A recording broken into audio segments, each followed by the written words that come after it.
Hello, everybody. Welcome back into Talking Fitchburg. Joining me today for the Fitchburg Star, we got Kimberly back on the show. Kimberly, how are you doing today?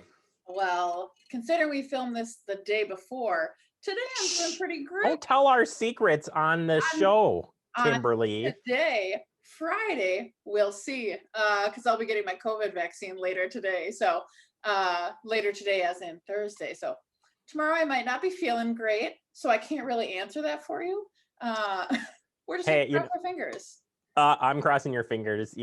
Hopefully, even if you do, they won't be too bad and clear up quickly. But congratulations that you are getting that taken care of.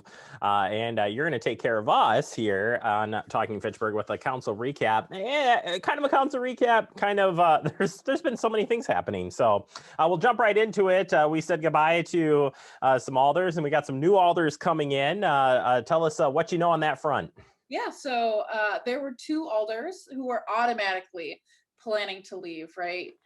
Sarah Schroeder in District 3 was not going to run again, and same with Tom Clotter. He was not going to run again either. So you were automatically going to have two new people join the council, regardless of who won elections. Dorothy Krause is also leaving the council in District 1, and so she will be replaced by Dave Erbst.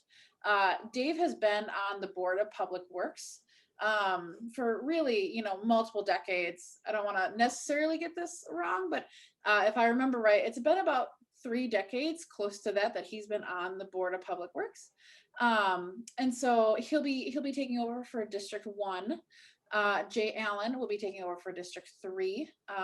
It was kind of an interesting race to follow, considering his opponent had decided that if she won the seat, she was not going to take it. So if Jay had lost, they would have had to look into different options, such as a special election, appointing someone, something like that. So with Jay winning, that kind of negated the need for that. And then replacing Tom Clotter is Jim Wheeler. You're actually trading out a former police officer for a former police officer.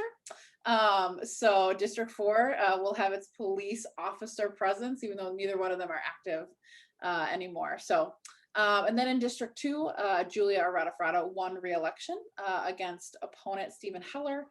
Stephen is on the Plan Commission.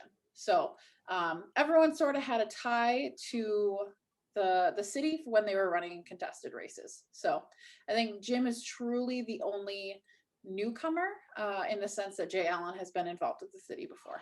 So yeah, definitely some changes coming to the council. 3 out of 8 people turning over.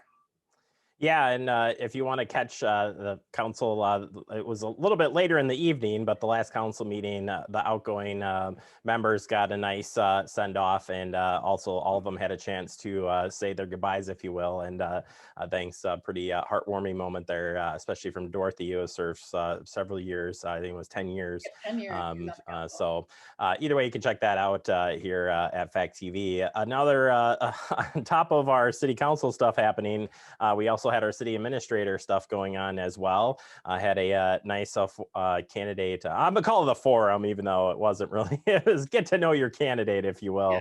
Yeah. But tell us what you know on our city administration front. Yes. Well, I might accuse Aaron of copying our Fact TV format, because the 4 candidates last week, that would have been April 8th, they all came to council chambers and they sat at the dais. And they answered questions. They had 3 minutes, which sounds very familiar to what we had.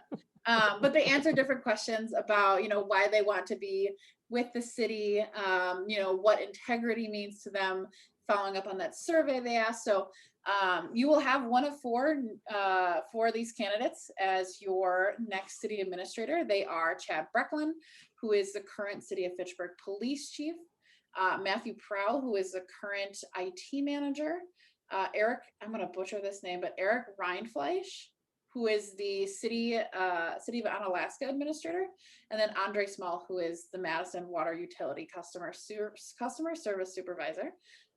They talked about it in closed session on last Tuesday for who they wanted to hire, and Aaron is expected to announce who they selected at some point next week. There's no guarantee when that's going to arrive, but whoever it is, we'll find out next week. So, and on April 27th, it's expected that they will, the new council will vote on a contract for whoever is the new administrator. So Yeah, lot to go. And if you did, great candidates, by the way. I happened to be running the event here on Fact TV, but I had a chance to talk to everybody, and all great candidates. If you have a chance and you want to learn more about them, we've got that up there for you to watch. But it was a nice group of candidates selected there.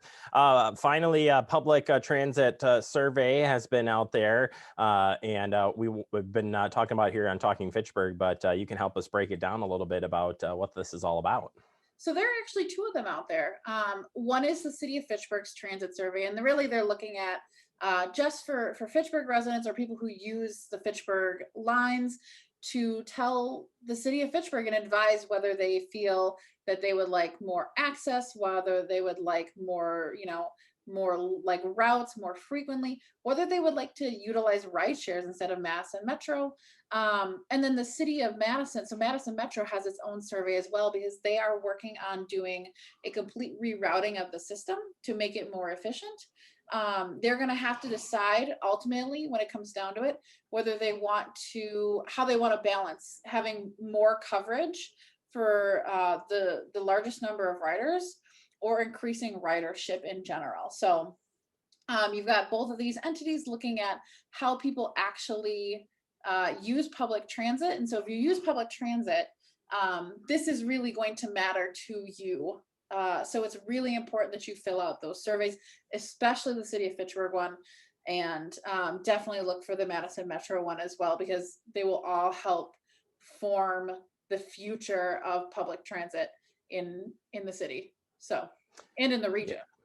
Absolutely. Yeah. But all of those surveys are available right on our website, fitchburgwi.gov. If you want to check those out, check out what the transportation group is doing and the breakdown of what Kimberly was just talking about. So definitely check those out. Kimberly, for those who aren't familiar with, knowing that you can get just more than the paper, where can people find you at and stay up on all of Fitchburg's news besides right here on Talking Fitchburg? Right, right. This is all you need. Just kidding. There is so much good stuff on connectfitchburg.com, and not to like really plug our website, but there's a neat story about a dog groomer that just went up. We have stats about the election, 28% turnout, which whenever it's not 100% turnout, I feel really sad.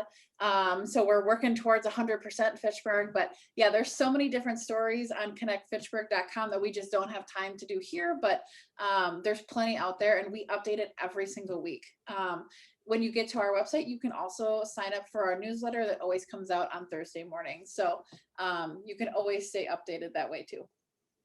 Fantastic. And we'll keep everybody updated when you join us in a couple of weeks. So we appreciate your time, Kimberly, as always. Stay safe. Good luck on the vaccine. And next time we see you, maybe you'll be a mutant. That's what I was hoping for. Like I'd be some like cool, maybe an extra arm or something, but didn't happen. Not yet.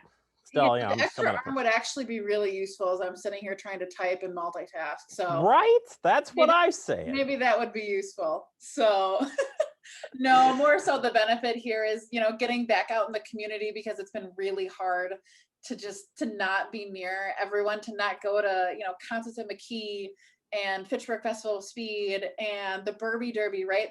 So this vaccination for me is just one step closer to being back in Fitchburg more often and just loitering at the Starbucks. So that's what it breaks down to.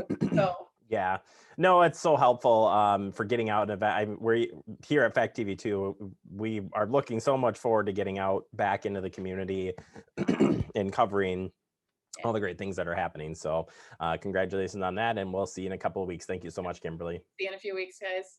You bet. Kimberly from the Fitchburg Star. Again, check out their website and sign up for that newsletter so you can get the latest each and every week. Take a quick break. More to come. You're watching Talking Fitchburg.